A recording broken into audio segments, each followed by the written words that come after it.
Komisi Pemberantasan Korupsi KPK menetapkan Gubernur Bengkulu Rohidin Masyar sebagai tersangka kasus dugaan pemerasan dan gratifikasi terkait dengan pendanaan pada pencalonan di Pilkada 2024.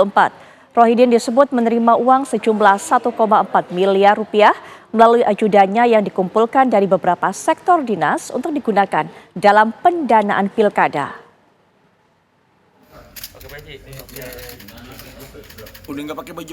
Komisi Pemberantasan Korupsi menetapkan Gubernur Bengkulu Rohidin Masyar sebagai tersangka kasus dugaan pemerasan dan gratifikasi terkait dengan pendanaan pada pencalonan di Pilkada 2024.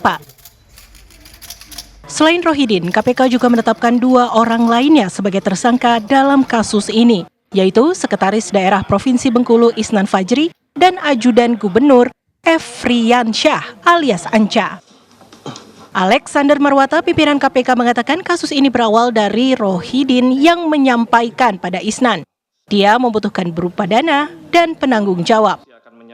Kemudian Isnan mengumpulkan para OPD dan kepala biro di lingkungan Pemprov Bengkulu untuk membantu Rohidin yang tengah mencalonkan diri sebagai Gubernur Bengkulu.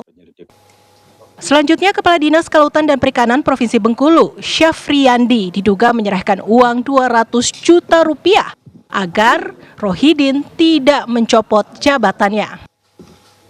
Dengan terkumpulnya uang dari berbagai sektor tersebut, Kepala Biro Pemerintahan dan Kesra Provinsi Bengkulu, Ferry Ernest Parera, menyerahkan uang 1,4 miliar rupiah kepada Rohidin melalui ajudannya.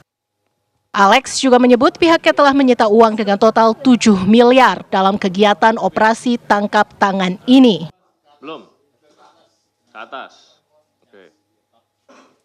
Bulan Juli tahun 2024, Saudara RM menyampaikan bahwa yang bersangkutan membutuhkan dukungan berupa dana dan penanggung jawab wilayah dalam rangka pemilihan Gubernur Bengkulu pada Pilkada serentak bulan November 2024. Selanjutnya pada sekitar bulan September sampai dengan Oktober 2024, Saudara IF mengumpulkan seluruh ketua OPD dan kepala biro di lingkup Pemda Provinsi Bengkulu dengan arahan untuk mendukung program Saudara RM yang mencalonkan diri kembali sebagai Gubernur Bengkulu.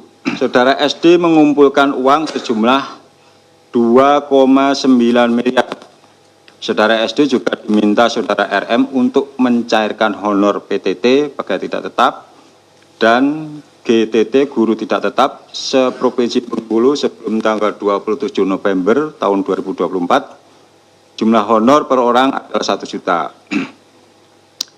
Kemudian pada bulan Oktober 2024, Saudara FEP menyerahkan setoran donasi dari masing-masing satker di dalam tim pemenangan Kota Bengkulu kepada RM melalui EP sejumlah 1.405.000.000 rupiah.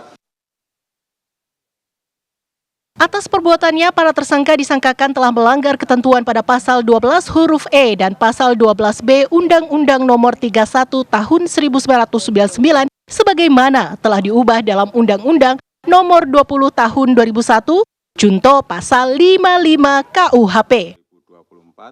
Sebelumnya, KPK telah menjaring 8 orang pejabat Pemprov Bengkulu, salah satunya adalah Rohidin. Sedangkan ke-7 orang lainnya merupakan kepala biro, kepala dinas, dan ajudan gubernur. Rohidin dibawa oleh KPK lewat pintu depan dan melalui para wartawan yang telah menunggu kedatangannya. Sementara 7 orang lainnya dibawa melalui pintu belakang. Dari Jakarta, Muhammad Haris, TV One, mengabarkan. Dan pemirsa, untuk mendapatkan informasi terbaru mengenai proses pemeriksaan yang terus berlanjut, rekan kami Fatima Albar akan memberikan informasi terkini. Silakan Fatima. Ya, Putri Viola dan juga pemirsa, memang seperti kita ketahui bahwa Komisi Pemberantasan Korupsi atau KPK telah melakukan penangkapan terhadap Gubernur Bengkulu Rohidin Masyar beserta dengan 7 tersangka lainnya, di mana Gubernur Bengkulu beserta 7 tersangka lainnya ini ditetapkan sebagai tersangka sebagai kasus pemerasan dan gratifikasi di lingkungan Pemprov Bengkulu. Dan seperti diketahui bahwa kemarin Komisi Pemberantasan Korupsi sudah melakukan konferensi pers dan menyampaikan bahwa sudah melakukan ada beberapa barang yang dilakukan penyitaan, mulai dari elektronik, kemudian juga dokumen, dan ada uang yang sudah dilakukan penyitaan yang dilakukan oleh tim KPK atau Komisi Pemberantasan Korupsi. Dan memang sejumlah uang yang dilakukan penyitaan hingga saat ini dikabarkan sudah ada sekitar 7 miliar rupiah yang sudah dilakukan penyitaan. Dan namun yang menariknya, selain ada sekitar 7 miliar rupiah yang sudah dilakukan penyitaan, ada juga berupa amplop, di mana amplop ini terdapat foto Rohidin bersamaan dengan wakilnya, yang di mana Rohidin dan wakilnya ini kembali maju menjadi calon gubernur dan wakil gubernur untuk konsentrasi pilkada yang akan segera digelar beberapa hari ke depan.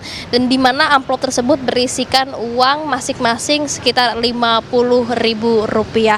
Dan memang seperti diketahui bahwa aksi Rohidin ini mengumpulkan beberapa pejabat di Provinsi Bengkulu, diduga untuk mengumpulkan sejumlah uang, di mana nominal-nominal uang tersebut nantinya dipergunakan untuk mendukung Rohidin beserta wakilnya ataupun Rohidin dalam konsentrasi dia dalam menjalankan di pilkada serentak.